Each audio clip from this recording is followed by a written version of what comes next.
Muito bom dia, investidores! Vamos dar início a mais um panorama matinal neste dia de hoje, segunda-feira, 11/9. A gente começa falando aí sobre as agrícolas que no dia de hoje o trigo com queda de 0,5%, temos um milho com uma alta de 0,18%, soja com 0,2% de alta, farelo de soja subindo 0,75% e um óleo de soja caindo 0,63%. Basicamente hoje, o que a gente tem movimentando esses mercados, né? Então a gente tem para o óleo de soja questões globais, aí, a gente tem China e Índia também com óleos vegetais em queda, tá? Então isso acaba puxando o nosso óleo. Basicamente tem uma produção menor, porém a demanda ela está muito menor. Tá? Então a gente tem a questão do óleo de palma lá também que vem sofrendo com isso, né? Não produziu tão bem esse ano por conta das monções, acaba que o Super El Niño atrapalha lá, né? Fica muito quente lá e não produz bem o óleo de palma, porém realmente a demanda ela está muito aquém do necessário. Então a gente vê aí o óleo de soja caindo para o dia de hoje. Para a parte do farelo, a gente teve uma notícia de China, notícia não, é basicamente dados de China que trouxeram aí uma inflação um pouco maior, né? Porque eles veem um processo de deflação, uma deflação bem forte, e isso é o que está fazendo também puxar aí o câmbio deles para cima. Por quê? Porque eles têm que continuar cortando taxa de juros para aumentar o consumo e fazer com que a economia deslanche, né? Porém, não é isso que está acontecendo. O chinês ele está cada vez mais receoso e está economizando cada vez mais. Também porque a maior parte aí dos jovens, lembrando que o último dado foi de julho, a gente tinha ali publicado 21,3%, 21,5% dos jovens estavam desempregados. E basicamente o governo chinês ele parou de emitir esse dado porque ele não era mais interessante, né? Então, até esse dado não voltar a baixar, provavelmente eles não vão mais publicar. Ou seja, a gente deve estar realmente com um número ainda acima de jovens desempregados lá. E lembrando que são basicamente eles quem movimentam a roda da economia chinesa, né? Eles vão lá, trabalham no setor da construção, lembrando que a construção ela emprega aí muita gente mesmo na China, e o processo era o seguinte: você trabalha na construção, recebe seu dinheiro, você casa, você sai de casa, da casa dos seus pais, você casa, você compra móveis novos, compra casa e assim vai rodando, né? E isso não está acontecendo. Muitos jovens voltaram a morar com seus pais e isso está deixando aí o chinês mais receoso, fazendo com que ele guarde mais dinheiro e o seu processo aí inflacionário ele não vem. Ou seja, eles estão com deflação, por quê? Porque tem baixíssimo interesse em consumo. Isso acaba afetando a economia como um todo. Porém, o dado que veio essa madrugada trouxe aí uma expectativa. Por quê? Porque ele veio com uma inflação para o consumidor muito pequena, 0,01. Muito dessa inflação foi atribuída aí ao preço dos porquinhos, né? Então a gente teve a carne suína subindo lá e isso é bem interessante. Por quê? Porque aumenta a margem do produtor suíno lá na China, e isso faz com que eles acabem consumindo mais farelo de soja, e isso pode ser bom para o Brasil, Estados Unidos. Por quê? Porque aumenta o volume de soja internacional importado lá pela China. Então essa inflação advinda da parte dos suínos aí é muito bom. Então esperamos aí que nesse Golden Week que eles ainda vão ter, né, que basicamente é uma semana inteira que eles ficam em feriado, onde eles tendem a consumir bastante, que de fato eles consumam e cada vez consumam aí mais carnes para que a gente possa exportar bons volumes para os chineses. Falando sobre os chineses ainda, a gente teve uma queda na parte da cotação deles, né, para dólar contra a moeda deles, contra o yuan. Ele veio de 7,36, que bateu aí a máxima de 2022, que tinha sido de 7,34, e voltou aí para o 7,30 por conta desse dado mais otimista para a economia. Lembrando que quanto maior a deflação lá, mais eles têm que baixar a taxa de juros e maior fica o spread entre eles e os Estados Unidos. Lembrando que os Estados Unidos hoje paga mais nos seus títulos de dívida do que a China. Então, para o investidor estrangeiro, compensa muito mais migrar o dinheiro da China para os Estados Unidos, e isso faz com que a portinha da saída do câmbio ela esteja abarrotada de gente e empurra o câmbio para cima. Tá? Então isso é muito ruim, por quê? Porque eles conseguem importar menos coisas e fica péssimo para eles, e também o consumo do chinês fica ainda menor, né? E acaba que isso gera uma reação em cadeia e acaba por desacelerar o mundo também, porque querendo ou não, a China é a segunda maior economia do mundo. A gente vê hoje um petróleo caindo 0,5%, mas está acima, né, daqueles níveis que a gente vinha comentando, hoje batendo $87. Esses patamares aqui eles passam a ser ruins para a Petrobras, por quê? Porque há defasagem nos preços dos combustíveis. Então, eu não sei como vai funcionar daqui para frente, lembrando que depois que mudaram não é mais claro. Então, na gestão anterior, a gente tinha algo muito mais eficiente, ao meu ponto de vista, para a Petrobras, que subiu lá fora, subiu aqui, caiu lá fora, caiu aqui. Simples. Agora, é muito difícil dizer quando que vai subir e se é que vai baixar, tá? Então, nesses patamares, a gente vê algo como ruim para a Petrobras. Um petróleo muito mais alto é ruim para a Petrobras porque a gente sabe, de fato não sabe se vai ser repassado para a ponta final ou não. Ou por quanto tempo eles vão manter a defasagem, assim como foi da última vez. E também volta a ventilar aquela questão do diesel, né? De escassez em alguns pontos, porque com essa defasagem acaba que não vai compensar, né? Fazer a importação do diesel para distribuir aqui com prejuízo, né? Enfim, isso aí pode acabar impactando muito e a gente vê um desabastecimento aqui no Brasil, né?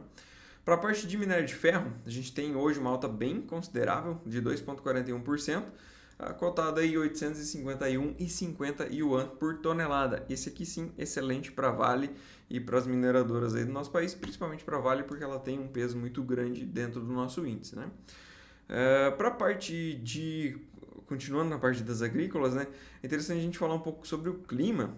Então, o clima, basicamente a gente vai trocar a janela de climas, né? Parando um pouco de olhar Estados Unidos e se voltando mais para o Brasil, porque daqui a pouco lá não importa mais se chove ou não, porque as plantas já vão entrar numa fase onde elas já não enchem mais o grão e não importa mais se tem volume hídrico ou não. E aqui no Brasil a gente tem a questão do plantio. Então, o plantio da soja aí e vem com o milho safrinha também, né? Algumas regiões vão plantar. A princípio, o milho safrinha ele deve ter um programa extremamente fraco, pouquíssimo investimento em tecnologia e também os nitrogenados ficaram ainda mais caros, né? Semana passada, se eu não me engano, subiu cerca de 20%. E isso acaba criando uma expectativa para o futuro que não é muito boa. Tanto é que o Brasil ele já não está fazendo compromissos para julho e agosto do ano que vem e vai deixar essa janela aí para os Estados Unidos, porém agora a gente também tem a questão da Argentina. A Argentina tem uma perspectiva, segundo a Bolsa de Rosário, de uma produção aí próximo dos 55 milhões de toneladas. Então a gente tem que ver porque provavelmente a Argentina vai tomar essa janela também dos Estados Unidos. Mas o ponto é que o Brasil ele está afastado por conta de questão de produção, né? Não sabe como é que vai ser e a princípio não vai ser muito grande não. Para a parte da soja, a gente não teve chuvas boas aí que permitam realmente a antecipação do plantio, né? No Mato Grosso teve alguma coisa de chuva mais para o oeste, porém a perspectiva para os próximos dias também ela não é muito boa, então é de se esperar que o produtor lá ele não tente antecipar esse plantio e aguarde aí por um momento mais propício. De qualquer forma, a gente vê aí a perspectiva para os próximos 5 dias, então de hoje até dia 15, e não é muito boa, né? A gente tem mais chuvas aqui para o sul, mas ali para a parte central do Brasil realmente a gente não tem nada de volume de chuva. Para os Estados Unidos, o que a gente pode esperar aí para os próximos 5 dias, né? Lembrando que a gente ainda fala mais um pouquinho sobre eles, mas começa a trocar a janela climática aqui para o Brasil, né? Então a gente vê um pouco mais de chuvas ali para o Iowa, um pouco mais de chuva para o cinturão, para o Corn Belt, né? Se você ainda não sabe onde fica o Corn Belt, assista o nosso vídeo de quarta-feira onde o Marcelo comentou como faz para achar o Corn Belt aí nos Estados Unidos. Então dê um like lá, não se esqueça de se inscrever e acompanhe porque é bem interessante, a gente sempre comenta sobre ele. E hoje mesmo a gente está falando que as chuvas no Corn Belt elas vêm, só que elas vêm ainda muito fraca, né? A principal chuva vai ser na região do Iowa, onde a gente vai ter aí uma média de 25 milímetros. Não é muito, mas já ajuda.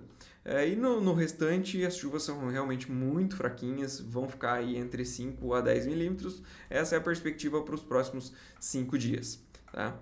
O que a gente teve de acumulado de chuvas lá nos Estados Unidos nos últimos 7 dias? Bom, praticamente nada. tá? Praticamente nada. A gente tem alguma coisa de chuva ali no Missouri, nas Dakota do Sul e Dakota do Norte, mas de fato praticamente nada, né? Se a gente vê os acumulados aqui, as regiões em verde, elas ficam na casa de 25 a 35 milímetros. Então, pouquíssima chuva lá para os Estados Unidos. E a parte da temperatura, como é que fica? Ela volta a aumentar, então a gente percebe que aqui na parte das planícies, né, fica um pouco um tom de laranja um pouco mais forte, isso traz um pouco mais de calor, porém não é preocupante, né? Na grande maior parte do Corn Belt aí a gente vê um calor mais ameno, então mais tranquilo aí para produtividade lá nos Estados Unidos. Lembrando que a gente está chegando na reta final deles, né? E hoje a gente tem publicação da condição das lavouras lá nos Estados Unidos, tanto para milho quanto para soja. E amanhã a gente tem também o relatório de oferta e demanda do USDA, que é extremamente importante e vai acontecer 1h da tarde. Tá? Então, olhando aqui como é que ficou a semana passada, a gente tem para o milho lá em Chicago, a gente teve uma semana fechando com um pouquinho de indecisão, né? O milho sobe um pouco na semana e cai um pouco e fecha praticamente aí no 0 a 0, né? Milho que ele fez uma queda expressiva e vem tentando encontrar um preço justo para sua negociação, né?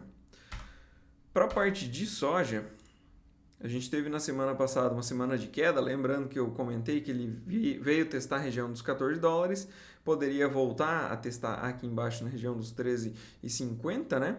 E caso ele venha a romper a região dos 14, ele pode sim buscar lá em cima na região dos $15,50 por bushel, tá, pessoal? Isso aqui vai dar mais ou menos uns 33, $34 aqui no Brasil por saca.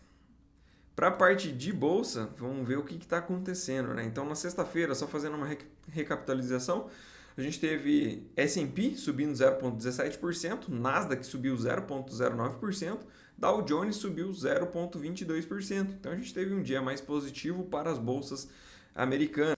E aqui no Brasil, a gente já viu uma queda, né? Uma queda na nossa bolsa de 0,58%.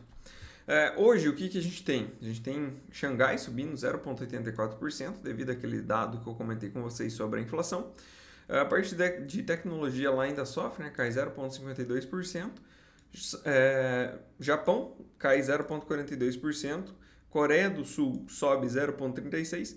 E temos aí a Austrália subindo 0,5%, provavelmente muito por conta do minério de ferro mais alto e também com otimismo com essa questão do consumo de commodities, né? Lembrando que a Austrália também exporta bastante commodities lá para a China.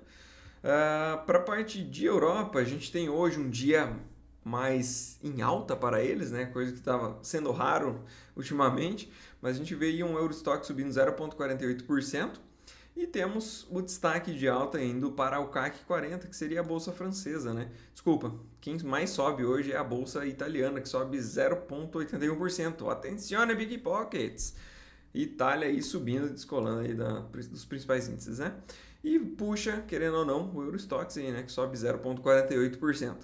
A gente tem também, para a parte de futuros, o S&P subindo 0,44% e a Nasdaq subindo 0,64%. Ou seja, bolsas com otimismo para o dia de hoje.